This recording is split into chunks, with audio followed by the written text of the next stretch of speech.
He walked past her like she was just another street voice, until the harmony hit his I'm chest opening a like new a club. memory. I'm looking for Micah talent. turned back, stared at the thick, curvy singer and asked, "Do you know any back duets?" Her phone buzzed the same second. Falters, Unknown I number. would find Stop a singing. He's way. watching. If you've ever loved someone the world didn't understand, like, subscribe, and stay, you're gonna feel this one. Comment "Love wins" if you're staying, because this couple is about to be tested. The city was loud in the way it always was. Horns snapping like impatience, buses sighing at stops, people talking into phones like they had to prove they were busy enough to matter. Wind dragged itself down the canyon of glass buildings and cut through coats like it had teeth. Micah Lang barely noticed any of it. He walked with the same measured pace he used in boardrooms, calm, straight-backed, untouchable. A black billionaire CEO in a charcoal wool coat that fit like it had been tailored around his spine, a clean watch peeking at his wrist, a face trained into the kind of neutrality that made strangers assume he was in control of everything. He'd built an empire on that expression. He'd survived grief with it. His phone vibrated in his palm. "Mr. Lang," his assistant said, voice clipped through his earbuds. "They're seated. The investors from Zurich arrived early, and the press team is asking if you'll do the photo wall." Micah's gaze stayed forward. A crosswalk blinked from orange to white. Cars slowed. People flowed around him like water around a stone. "No photo wall," he said, a pause. "They're expecting." "Let them expect," Micah replied, and the words came out soft but final. He clicked the screen off and slipped the phone back into his pocket. The building ahead reflected the sky like a mirror that never told the truth. Another day, another meeting, another stack of decisions that paid well and felt like nothing. Then a voice split the afternoon. Not screaming, not begging, singing. Pure enough that it didn't feel like part of the city noise, like it had arrived from somewhere deeper than the street. Micah's feet slowed before his mind caught up. On the corner, near a pharmacy in a closed-up boutique, a woman stood with a small speaker at her feet and a guitar strapped across her body. A battered case sat open on the concrete, a few coins and crumpled bills inside. She didn't have a big setup. She didn't have a crowd. She had a voice that made the air change. She was white, thick and curvy in a way that pulled eyes without permission. Soft stomach, wide hips, full chest, thighs that filled her jeans like she wasn't built to disappear. Her coat was too light for the cold and hung open like she'd given up on trying to look proper. Blonde hair spilled in wind-tossed waves around her face, a few strands sticking to her lipstick where it had started to fade. She was sexy in the honest way. No careful pose, no rehearsed confidence. Just a woman existing in public without apology, even though it was clear the world had tried to make her shrink. Her sign leaned against the speaker, handwritten marker on cardboard. "Tessa, singing for rent plus food." Micah didn't stop because the sign made him feel guilty. He stopped because the song sounded like someone trying not to break. She held the melody steady, but her eyes were too bright, like she'd cried earlier and refused to let it count. Her voice carried warmth and ache in the same note. It wasn't polished the way pop radio demanded. It was better than polished. It was true. Micah's chest tightened so fast he almost hated her for it. A memory pushed up, uninvited, sharp. A kitchen table. Two voices, laughing, harmonizing. His sister's hands tapping the rhythm on a chipped mug. The way she'd leaned into him, shoulder bumping his, teasing him for always taking the lower part like he was afraid to shine. He hadn't thought about that in months. He'd trained himself not to. Micah took a step forward again, forcing his body back into motion. 1 step. 2. 3. His phone vibrated, his assistant again likely panicking. The meeting clock ticking toward consequences. Micah ignored it. The woman hit the chorus and something in her tone cracked. Not the pitch, the emotion. Like she'd opened a door she couldn't close. She recovered quickly, but Micah had already heard it. That fraction of a second where pain showed its teeth. He walked past her, and then he couldn't. He stopped mid-stride, as if the ground had decided for him. Micah turned. His world, his schedule, his carefully stacked priorities tilted. The wind tugged at his coat, cold pressing against his throat, but he barely felt it. He walked back. Tessa's eyes flicked toward him for the first time. Green, sharp, the kind of green that made you think of storms over water. She didn't brighten when she saw the expensive man. She didn't soften into gratitude. She just watched him like she'd learned the hard way that attention always comes with a price. Her voice didn't falter. She finished the line, held the last note like it was a dare, then let it go. For a moment, the street quieted, like the city had been forced to listen. A couple walking by slowed. 2 teenagers hovered with their phones halfway up. A man in a beanie tossed $1 into her case and kept moving like he was embarrassed by feeling something. Tessa lifted her chin. You going to request something, or are you just staring? Her voice was rougher when she spoke, still warm but edged. Protective. Micah realized he'd been standing there with his hands empty, like he didn't know what to do with them.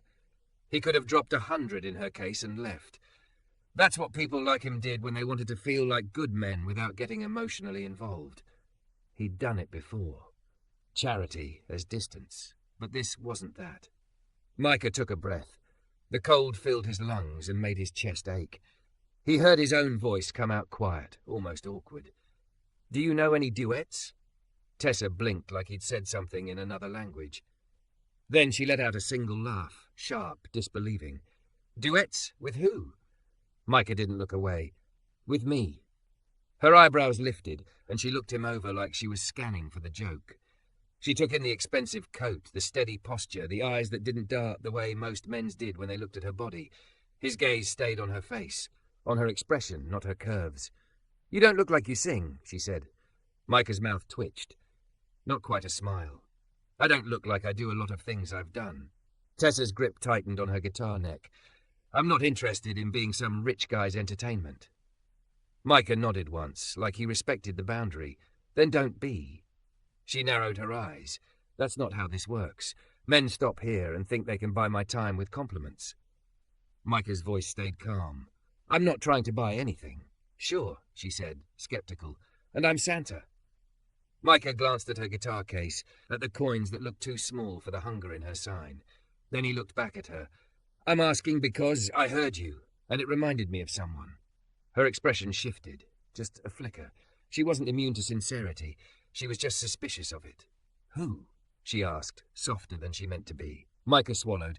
His throat felt tight in a way money couldn't loosen. My sister. Tessa's eyes held his. Is she?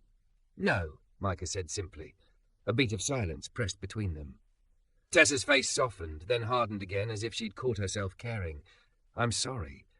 Micah nodded once, as if accepting the apology without letting it touch him. She used to make me sing with her. Duets. She believed music could make a room feel safe. Tessa looked away toward the street like she didn't want him to see what that did to her. That sounds nice. It was, Micah said, until it wasn't. Tessa let out a long breath, shoulders lifting, then dropping like she was forcing herself to stay present. Okay, Billionaire, she stopped as if she'd realized she didn't actually know his name. Micah, he offered. She studied him again, then nodded. Okay, Micah, what duet? He didn't hesitate. Ain't no mountain high enough. Tessa's mouth twitched. That's bold. Micah's eyes stayed steady. So is singing in the cold with strangers watching. For the first time, Tessa looked genuinely surprised. Like she wasn't used to someone seeing the courage in what she did, instead of treating it like background noise. She adjusted the strap on her shoulder. You know the parts? I know the feeling, Micah said, and he hated himself for how honest it sounded. Tessa stared at him for a beat longer. Then she exhaled, like she'd just decided to step onto thin ice. Fine, she said, but if you're terrible, I'm telling everyone I warned you. A few people nearby leaned closer, sensing a moment. Tessa strummed a quick chord to set the key. The sound was bright against the grey day. Micah stepped beside her, not too close, not too far. His hand stayed visible, relaxed at his sides, like he didn't want to be a threat. Tessa started the intro, voice rising again, clear and strong. Micah waited for his part, and when it came, he opened his mouth. And the street changed. His voice wasn't showy. It was deep, warm, unexpectedly gentle. It carried the kind of control that comes from restraint, and the kind of ache that comes from loss. People turned. A cyclist slowed. Someone whispered, "Wait, what?" Like they couldn't believe what they were hearing. Tessa's eyes widened mid-chorus. But she didn't miss a beat. She leaned into the harmony, and suddenly their voices locked together like they'd practiced for years. Micah felt something inside him uncoil. something he hadn't named in a long time. Hope. Not the naive kind, the dangerous kind. They hit the chorus, and for a few seconds Micah forgot boardrooms, forgot grief, forgot the way his life had become a machine he operated from the inside. He was just a man singing with a woman who sounded like survival. They finished on the last line together, their voices holding the final note as the wind stole it away. Silence. Then applause burst out, real, messy, unexpected. Tessa laughed breathlessly, shocked. "Okay, Micah," she said, cheeks flushed from cold and adrenaline. "You're not terrible." Micah's mouth curved into the smallest smile. High praise. Tessa looked down at her case like she needed something to do with her hands. Then she looked up again, guarded. "So why'd you really stop?" Micah's phone vibrated hard in his pocket, the world trying to pull him back. Micah didn't reach for it. He met Tessa's eyes and spoke the truth before he could talk himself out of it. "Because I haven't heard a voice like yours since the last person I loved stopped singing." Tessa went still. The noise of the city returned, but it felt farther away now, like they'd stepped into a pocket of quiet inside the chaos. Micah pulled a card from his wallet, plain white. A number. A name. He held it out, not pressing it into her hand, just offering it. "Call me," he said. Tessa stared at the card like it might bite. "Why?" she asked, voice suddenly small. Micah's answer came out soft, steady, and absolute. "Because I want to hear you again," he said, on purpose. Tessa took the card slowly, like she didn't trust her own fingers. Micah nodded once, as if that settled something. Then he stepped back, turned, and walked toward the glass building where his world waited. This time he made it 5 steps before he felt it, a look burning into his back. He didn't turn. But behind him, Tessa's phone lit up in her pocket, vibrating against her hip like a warning. Unknown number. Stop singing. Tessa didn't sleep. She tried. She lay on her bed in the studio apartment that was really just one room pretending to be a home. Bed in the corner, thrift store couch against the wall. Kitchenette that smelled like old onions no matter how much she cleaned. The radiator clanked like it was angry to be alive. Outside, sirens came and went like the city's heartbeat didn't care who was drowning. She stared at the business card on her nightstand until her eyes went dry. Micah Lang. A number. Nothing else. No title. No CEO. No flex. Just a name like a normal man might have. Which made it worse. Because normal men didn't wear coats like that or sound like that when they sang. Normal men didn't stop on a sidewalk and look at her like her voice was something sacred instead of something to consume. Tessa rolled onto her side and pressed her thumb into her palm. Hard. The way she'd taught herself to do when panic tried to turn her ribs into a cage. Pressure. Breathe. Don't spiral. Her phone buzzed on the mattress beside her. Unknown number. Don't call him. A cold wave hit her stomach. Tessa sat up so fast her sheets slid to the floor. She stared at the screen, pulse pounding in her ears. Another buzz. "You want to get humiliated again?" Her throat tightened. She could almost hear the voice behind the texts. Smug, familiar, like a hand around her chin, forcing her to smile for someone else's benefit. She'd changed her number twice. She'd blocked hundreds. She'd stopped posting online, stopped tagging locations, stopped trusting new people. She'd learned the hard truth. Some men didn't need access to reach you. They just needed time. Tessa typed with shaking thumbs. Who is this? She watched the dots never appear. Seconds passed. Nothing. She threw the phone onto the couch like it was burning her skin, then stood and walked to the window. The streetlight outside made her reflection look pale and haunted. She hated that she looked like someone who could be intimidated. Because she wasn't weak. She was just tired. Tessa's gaze dropped to the guitar leaning against the wall, the case beside it, with today's tips still inside. A handful of coins, a few wrinkled bills, enough to eat, not enough to breathe. Micah Lang had stood beside her like he belonged there. Like he wasn't ashamed to share her air, and he had sung, not as a stunt, not as a joke, like he meant every note. Tessa closed her eyes and tried to replay the sound of their voices together. It had felt like being held without being touched, which was exactly why it scared her. Her phone rang. Private number. She froze. Then the phone rang again, and something stubborn in her took over. Something that refused to be chased off the sidewalk of her own life. She crossed the room, snatched it up and answered. Hello? A pause, then a deep voice, calm, measured. Tessa Whitaker? Her stomach flipped hard. Yes. This is Micah Lang. Silence swallowed the apartment. Even the radiator seemed to pause, listening. Tessa's voice came out sharper than she meant. How did you get my number? Micah didn't sound offended. You left a voicemail on the number I gave you. Tessa blinked. She checked her call history and realized, hours ago, she'd held the card and pressed call with her thumb hovering, then hung up before it connected. She hadn't even remembered doing it. Her cheeks warmed with embarrassment. That doesn't count. It counted enough, Micah said quietly. Tessa swallowed. Why are you calling me? Micah didn't pretend. Because I wasn't sure you'd call me back, and I didn't want the moment to disappear. Tessa's breath hitched at the honesty. She hated it. She liked it. Both. People like you don't chase people like me, she said. I don't know what people like me means, Micah replied. I know what I heard today. Tessa leaned her shoulder against the wall, gripping the phone like it was the only stable thing in the room. You heard a woman singing for rent. Micah's voice softened. I heard a woman singing like she still believed she deserved more than survival. Tessa's eyes burned unexpectedly. She laughed once, bitter. You don't know anything about me. I know you didn't stop when people stared, Micah said. I know you didn't flinch when I walked up. I know you kept your hands steady even while you watched me like you expected me to do something cruel. Tessa's throat tightened, because he was right. Micah continued, That tells me you've had to protect yourself for a long time. Tessa looked at the cracked paint on her wall, jaw tight. Okay, so what? You're calling to psychoanalyze me? No, Micah said. I'm calling to offer you something. Tessa's guard snapped up instantly. There it is. Micah didn't rush. I have a gala in 9 days. Tessa snorted.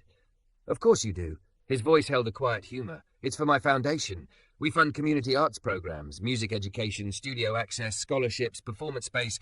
We're expanding, and I want you there. Tessa's stomach twisted, half temptation, half fear. You want me there as what? Decoration? Inspiration porn? Look, everyone, I saved a street singer. Micah's tone shifted, still calm but firm. No. Tessa waited. Micah said, I want you there because you're talented, because you're the kind of artist my foundation exists for, and because your voice deserves a room that will actually listen. Tessa's laugh came out small. Rooms like that don't listen. They just clap when it's convenient. Then we'll make them listen anyway, Micah said. Tessa closed her eyes, overwhelmed by the audacity of him. Of hope. You're insane. Maybe, Micah admitted. Or maybe I'm just tired of being moved by something and walking away like I'm not allowed to want it. Tessa's phone buzzed. Another text. She didn't even have to look to know. Her body went tense. Micah heard it. What happened? Tessa hesitated. Pride fought her survival. Then she looked at the dark window, looked at her reflection, looked at the woman she'd become, one who carried fear like a second purse. Her voice dropped. Someone's been messaging me. Micah didn't ask for drama. He didn't make it about himself. How long? He asked, like he was already building a plan. Tessa swallowed. Months. Threats? Yes. Do you know who it is? Micah asked. Tessa's jaw tightened. I have a guess. Micah didn't push for the story. He didn't demand she open the wound right now. He simply said, I'm sorry. Tessa blinked, surprised. Micah continued, You shouldn't have to carry that alone. Tessa's eyes stung. I've been carrying it alone. That's kind of my thing. Micah's voice lowered, gentle. I don't want to be another man who tries to fix you, Tessa. She clenched her jaw. Then what do you want? A pause. Then Micah said the truth like it had been waiting behind his ribs. I want to hear you sing again, he said. But not for coins in the cold. Not while someone is trying to scare you silent. I want you on a stage where you're safe. Tessa let out a shaky breath. Safe doesn't exist. Micah's response was simple. It can. Tessa's fingers tightened around the phone. You can't promise that. Micah didn't lie. I can promise I'll try, and I can promise I won't disappear if it gets complicated. That landed harder than any grand vow could have. Tessa's voice went rough.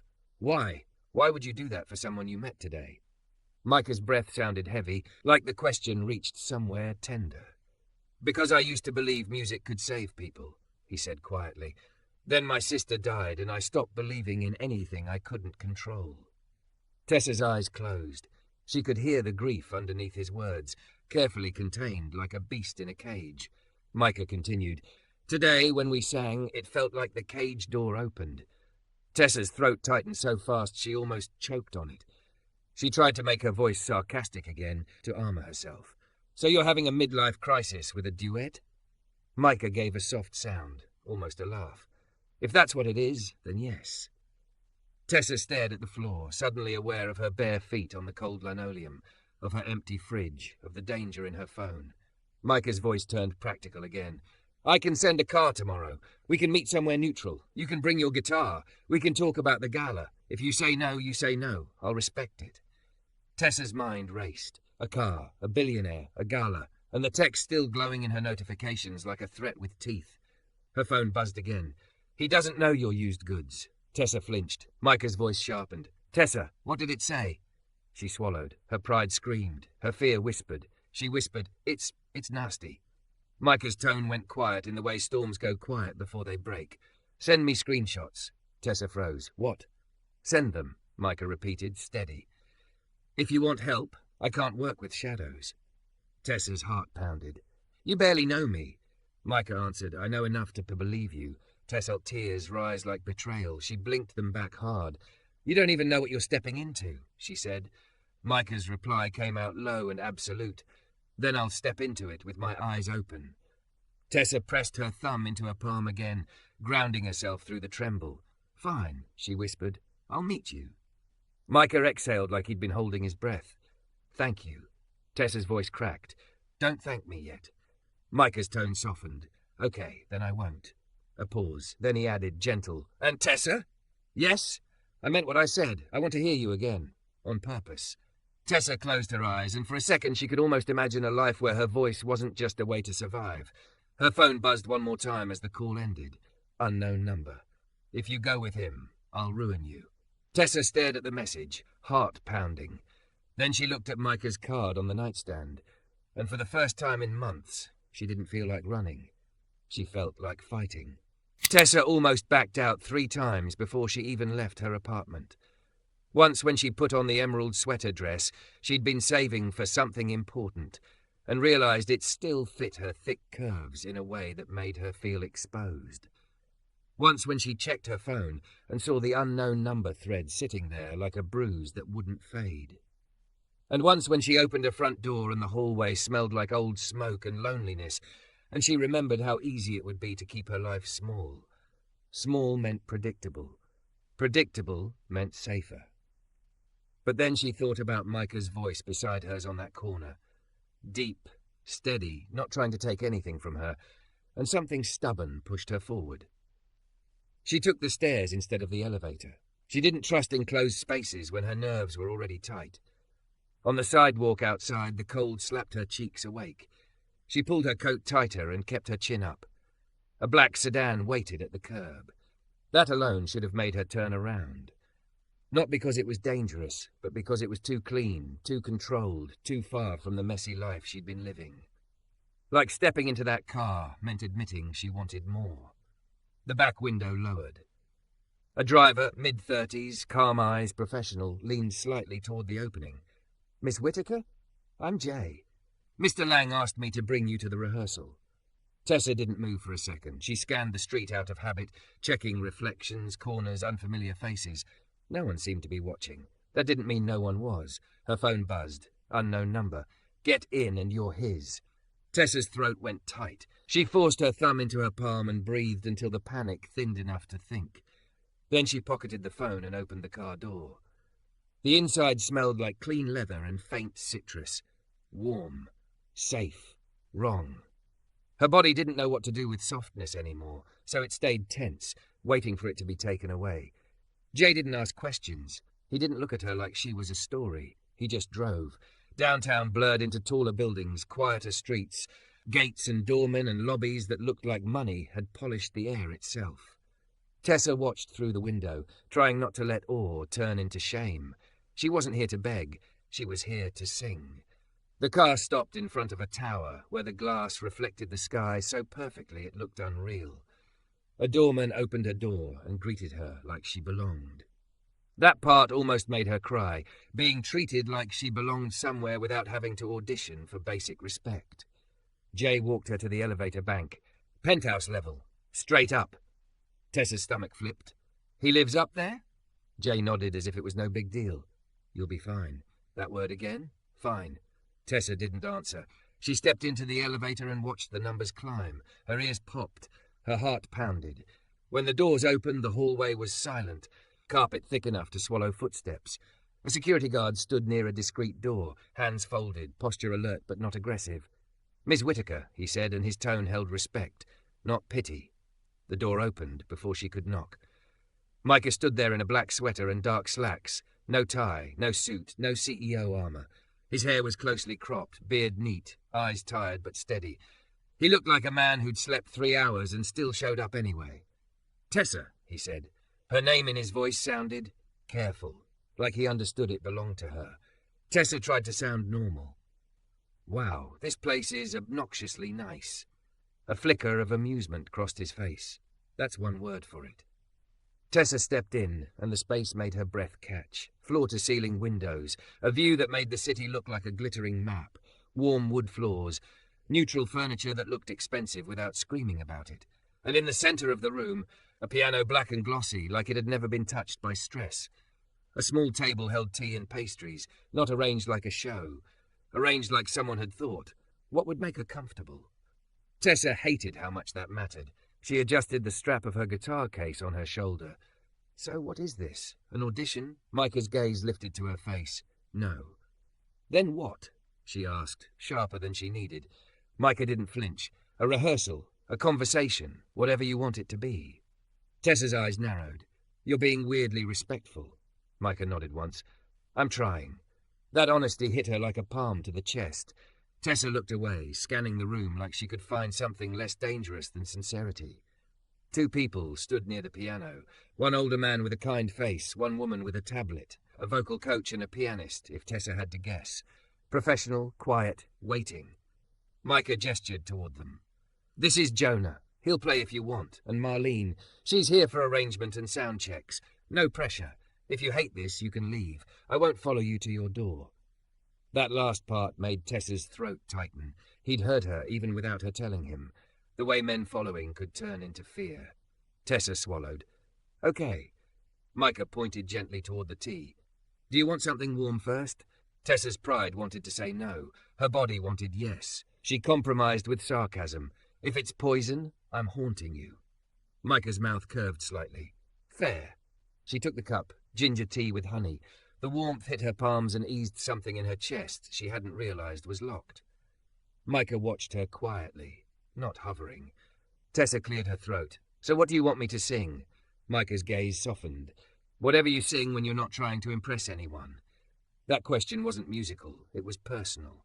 It felt like someone asking to see the part of her that she kept under the jokes and the lipstick and the don't touch me stare. Tessa's grip tightened on the teacup. Fine, she muttered. But if I cry, I'm suing.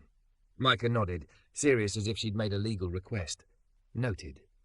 Tessa set the tea down, pulled her guitar out, and stood near the windows where the light fell soft on her hands. She exhaled, thumb pressing into her palm once, then released it and let her fingers find the strings.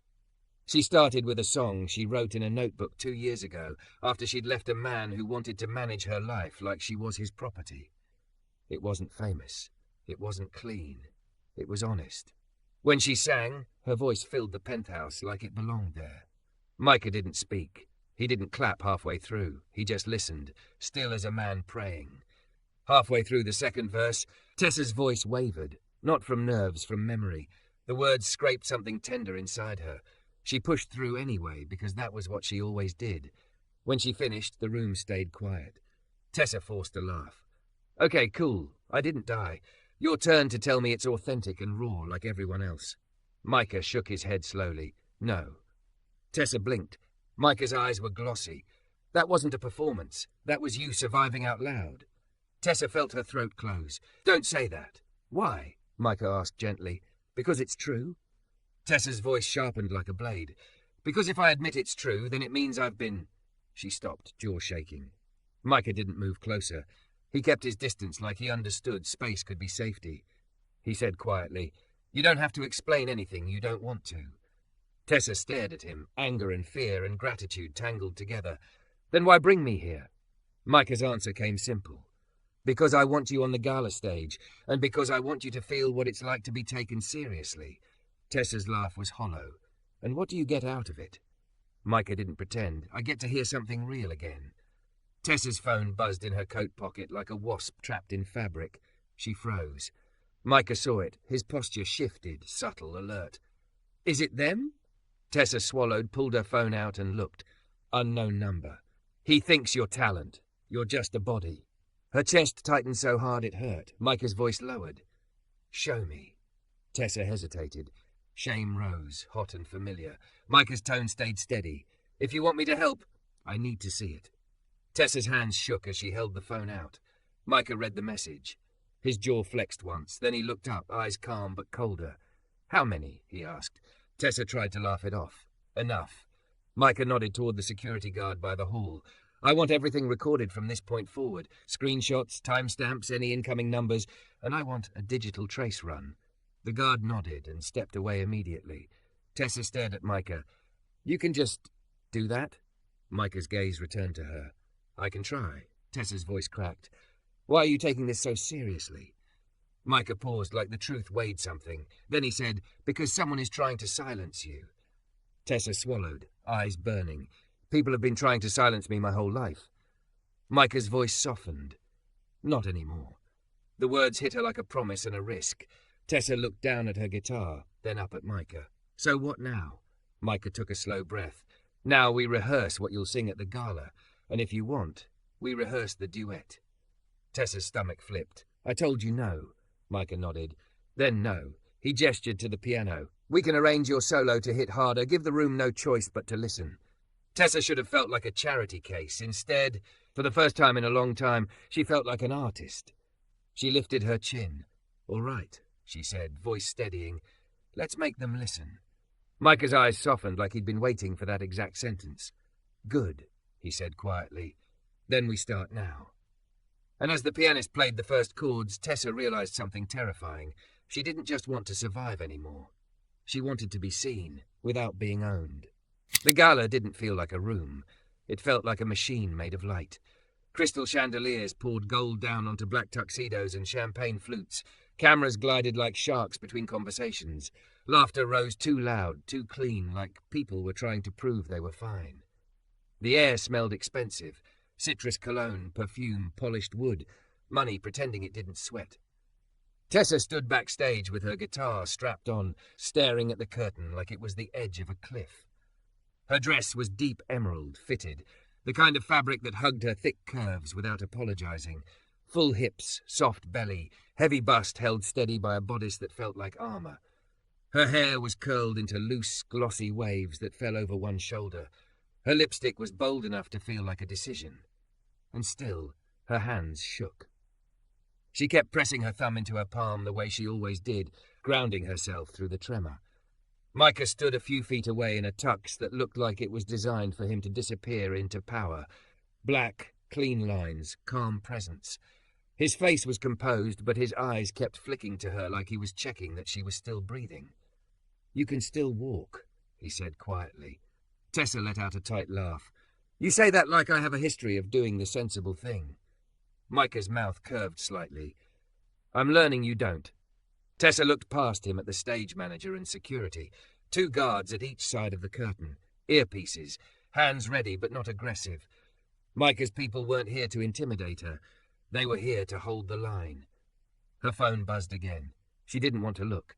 She looked anyway. Unknown number. You think they're clapping for you? They're clapping because he's watching.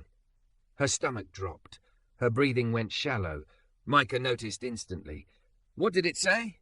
Tessa's throat tightened. She hated how fast she wanted to hand him her fear like it was his job to carry.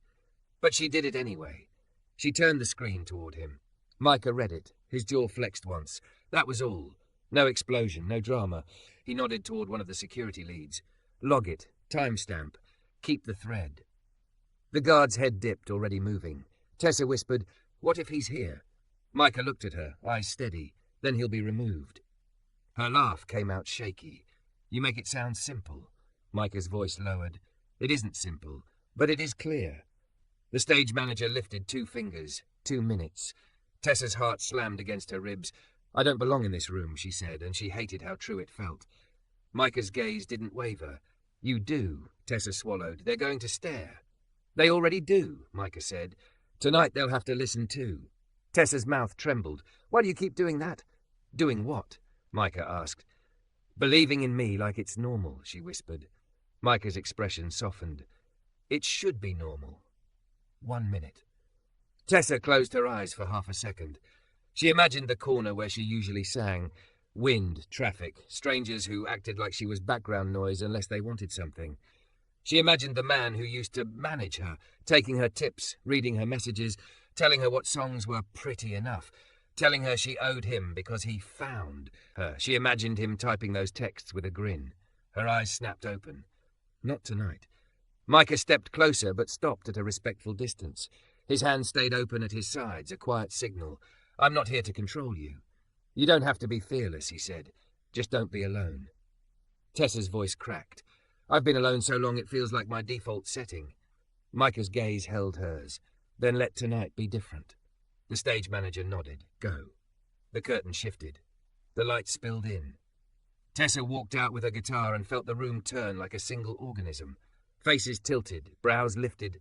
Some smiles looked curious, some looked impressed, some looked like judgment wearing lipstick.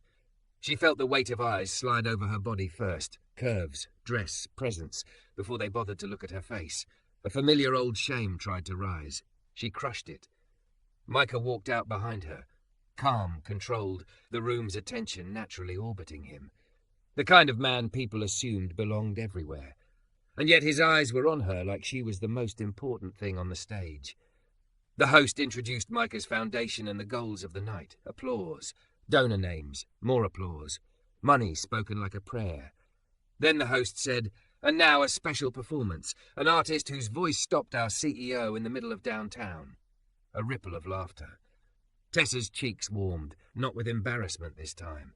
Anger, like her life was a cute anecdote. Micah stepped up to the microphone and the room quieted, not because he demanded it, because people were trained to respect power. Micah didn't smile. "Before she sings," he said, voice smooth, "I want to say something simple." Tessa's breath hitched. Micah continued, "Talent doesn't belong to certain zip codes. It doesn't belong to certain rooms, and it does not require permission." Silence tightened. People shifted. Micah looked across the crowd, calm but sharp. "If you're here to be entertained, fine. But if you're here to judge who deserves a stage, you're in the wrong place." A few people laughed nervously. A few clapped. The clap spread. Tessa stared at him like he'd just pulled a knife out of her fear and put it on the table where everyone could see it. Micah stepped back. It was her turn. Tessa lifted her chin and adjusted her grip on the guitar. The room blurred at the edges, light and faces and glitter. She found one anchor, Micah's eyes. Steady, not pushing, just there. She strummed the first chord. Her voice came out clear.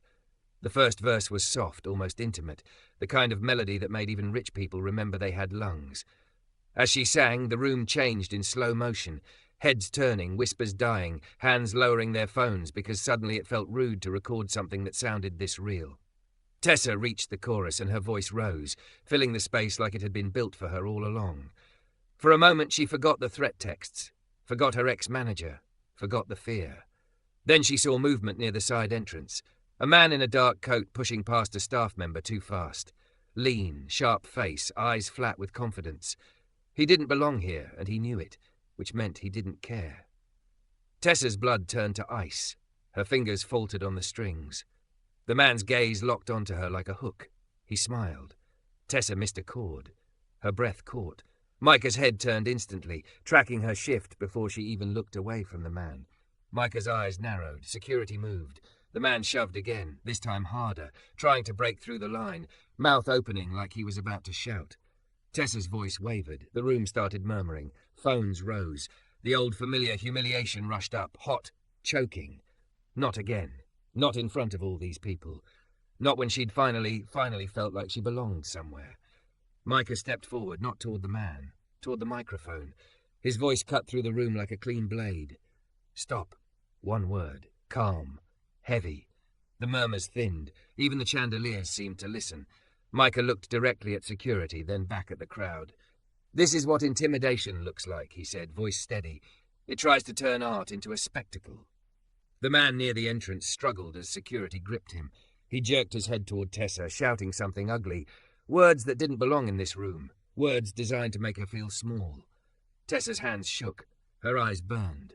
Micah didn't flinch. He spoke into the mic, quieter now, but somehow it carried farther. "No one threatens my guest into silence," he said. "Not in this building, not in this city." Applause started, hesitant at first, then louder. Security dragged the man back toward the doors. He twisted once, eyes locking on Tessa again. He mouthed something without sound. Tessa knew exactly what it meant anyway. "I'm not done." Micah turned to her, stepping close enough for her to hear him without the mic, but still not touching her. "Look at me," he said softly. Tessa forced her gaze away from the doors and onto him. Micah's eyes held hers like a handrail. "Breathe," he murmured. "You're here. You're safe. Finish the song." Tessa's lips trembled. "He's going to." Micah's voice stayed low, absolute. "He won't reach you tonight." Tessa swallowed hard. Her throat felt raw. The room waited. Hundreds of faces, silent now, not hungry for drama, hungry for resolution. Tessa lifted her guitar again. Her hands steadied by inches, not miles. She strummed, and she sang the chorus like it was a war prayer. When she hit the final note, the room erupted. Standing applause, loud and real. People wiped eyes. Some clapped like they were trying to make up for every time they'd ignored someone on a sidewalk. Tessa's chest heaved. Her mascara threatened to betray her. She blinked hard. Micah stepped up beside her and raised her hand, not high like a trophy, just enough to say, "She is not alone." The applause swelled. Tessa smiled, shaky, stunned. Then her phone buzzed again in her clutch. She looked down. Unknown number. "Look up." Her breath stopped, because the message wasn't just a threat. It was a command. And suddenly, somewhere in the glittering room, she felt eyes on her that didn't belong to the audience. Tessa's breath stopped on the word "look up." Her fingers tightened around the phone so hard her knuckles went pale. The applause was still rolling through the ballroom, a warm wave of sound, but suddenly it felt distant, like she was underwater and the room was happening on the other side of glass. She lifted her gaze slowly, throat tight, pulse hammering. Second balcony, back row, shadowed by the light rigs. A man stood there with his phone held chest high, not filming like the guests below, but angled like he was aiming. His posture was wrong, too still, too deliberate. When Tessa's eyes met his, he didn't look away. He smiled. Not big, not friendly. A smile that said, "I can reach you anywhere." The room tilted. Tessa's body wanted to fold in half. Her mind flashed through every time she'd been watched. Outside her apartment, at the coffee shop, across the street when she tried to pretend she didn't see the same car twice. She felt the familiar urge to run, to disappear, to make herself smaller so the danger would pass. And then she felt Micah beside her, not touching her, just there, solid, steady, present. "Tessa," Micah said low, close enough that only she could hear. "What did the message say?" Her lips barely moved. "Look up." Micah's gaze lifted instantly, following hers. His face didn't change, but something in him sharpened the way a blade sharpens, quiet, precise, ready. He spoke into his lapel mic without breaking eye contact with the balcony. "East balcony, back row, dark jacket, phone up." Security moved like it had been rehearsed. 2 guards peeled off along the side wall, heads down, quick and calm. Another guard shifted near the stage steps, subtly blocking the nearest aisle. Guests kept clapping, still thinking the drama was over. Tessa couldn't clap. She couldn't breathe right. Her hands trembled so badly her guitar strap bit into her shoulder. Micah angled his body just a fraction closer, not crowding her, just creating a shield without making a show of it. "You're not alone," he murmured. Tessa swallowed, eyes locked on the balcony. "He's watching me." Micah's voice stayed steady. "He won't keep doing it." The man on the balcony saw security approaching. His smile didn't fade. He turned his phone slightly, like he wanted Tessa to see the screen. A live view, her on stage, Micah beside her, the crowd. Then a text overlay appeared on his screen, big enough to read even from far away. "Say thank you to me." Tessa's stomach dropped. The guard reached him. The man didn't run. He didn't fight. He simply lifted both hands in an exaggerated show of innocence and said something Tessa couldn't hear. Security took his phone. The man shrugged like the whole thing was a joke, and then as security guided him toward the stairs, he turned his head slightly and mouthed 2 words at Tessa. Duet. Mine. Tessa's throat closed. Micah saw it. He saw her face change, the way fear tried to crawl back into her skin. Micah stepped to the microphone. The applause faded into curious quiet, like the room sensed something it couldn't name. Micah's voice filled the ballroom, smooth, calm, unmistakably in control. "Ladies and gentlemen," he said, "we're going to pause for a moment." Polite laughter flickered and died. Micah continued, "There's a difference between a surprise and a threat. Tonight we won't confuse the two." The room went still. Micah didn't point. He didn't make it a spectacle. He simply looked at the audience like he expected them to behave like adults. "My security team is handling a situation," he said. "Please remain seated." Tessa stared at him, half stunned by the simplicity of it. No chaos, no humiliation, no letting the room eat her alive. Just order, just protection. A few minutes passed like hours. Then the head of security returned, leaning close to Micah's ear. Micah nodded once, then turned to Tessa, voice low. "We have him," he said, "and we have his phone, and we have enough to make this real in court." Tessa's eyes burned. "You can really—" "Yes," Micah said, "but we're leaving now, quietly." Tessa's body trembled. "If I leave, it looks like he won." Micah's gaze held hers. "If you leave, it looks like you chose yourself." Tessa swallowed, tears threatening. Micah added, "You already sang your truth. You don't have to bleed for the encore." That broke something in her. The part that had been trained to believe pain was the price of being seen. Her voice cracked. "Okay." Micah offered his hand, not taking hers, just offering. Tessa stared at it for a beat, then slowly placed her fingers in his. Micah's grip was gentle, warm, steady. They walked off stage, with security surrounding them, not like a celebrity exit, like a safety plan. Back in a private office behind the ballroom, the world shrank into quiet. A table, a lamp, the hum of vents. Tessa sat on the edge of a chair like she didn't trust furniture. Her knee bounced, her thumb pressed into her palm until it hurt. Micah crouched a few feet in front of her, not towering, not looming, just lowering himself to meet her eye level. "Talk to me," he said softly. "What's his name?" Tessa's jaw tightened. She hated saying it out loud. Names made things real. "Wade," she whispered. "Wade Harlan." Micah nodded, face unreadable. "Your ex-manager." "More than that," Tessa said, voice rough. "He took my gigs, took my tips, took my passwords, told me my body was the reason people listened, not my voice." Her throat tightened. "When I left, he said nobody would want me without him. Then the messages started." Micah's eyes darkened, but his voice stayed calm. "He's been stalking you." Tessa exhaled hard. "I tried to handle it. I tried everything." Micah didn't ask why she hadn't gone to the police sooner. He didn't lecture her into shame. He simply said, "You handled it long enough. Now we're going to end it." The door opened. A woman in a blazer stepped in. Detective Alana Vance. She looked competent, tired, and kind in the way that meant she'd seen too much and still chose decency. She introduced herself, then set a small recorder on the table. "Miss Whitaker," she said, "we have a man in custody. We recovered messages, a burner messaging app, and a draft extortion note. We also found photos of you, recent, taken from across the street from multiple locations." Tessa's breath shuddered out of her. Detective Vance continued, "You're not overreacting. You're not imagining it. This is real." Tessa blinked fast, overwhelmed by being believed by someone who wasn't paid to believe her. Micah's voice was low, steady. "What do you need from her?" "Screenshots, timeline, any old emails, anything from the past," Vance said. "And we'll request an emergency order of protection tonight." Tessa's hands shook as she unlocked her phone. For a second she couldn't move. Her fingers hovered, frozen, as if opening the messages would let Wade reach through the screen again. Micah didn't touch her phone. He didn't take over. He only said, "I'm here." Tessa swallowed and opened the thread. The ugliness poured out, weeks of little cuts meant to keep her bleeding, threats, insults, commands, the sick rhythm of control. Her vision blurred. Detective Vance's face hardened as she watched the timeline populate. "This is strong," Vance said quietly. "This is prosecutable." Tessa let out a shaky laugh that sounded like disbelief. "So I'm not crazy."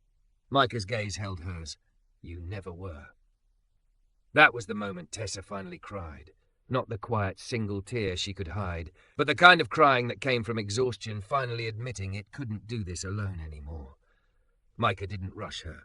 He didn't try to fix the tears. He just stayed. When the interview ended and Detective Vance stepped out to file paperwork, the office went quiet again. Micah sat across from Tessa, hands open on his knees. Tessa wiped her face, mascara smudged, voice raw. "I hate that you had to see all that." Micah shook his head. "I'm honored you trusted me with it." Tessa flinched at the word honored, like she didn't deserve it. Micah's voice softened. "You were never just a voice on a corner, Tessa. You were a woman carrying too much alone." Tessa stared at him, chest tight. "And you were never just a billionaire," she whispered. You're the first man who didn't try to own what he liked." Micah's eyes flickered with emotion. "I've lost people," he said quietly. "I know what it feels like to have something beautiful taken from you." Tessa swallowed. "So what happens now?" Micah's answer came simple and sure. "Now we build," he said. "Not a headline, not a fantasy, something real." Tessa's breath hitched. "Like what?" Micah leaned forward just slightly, careful, respectful. "A program," he said.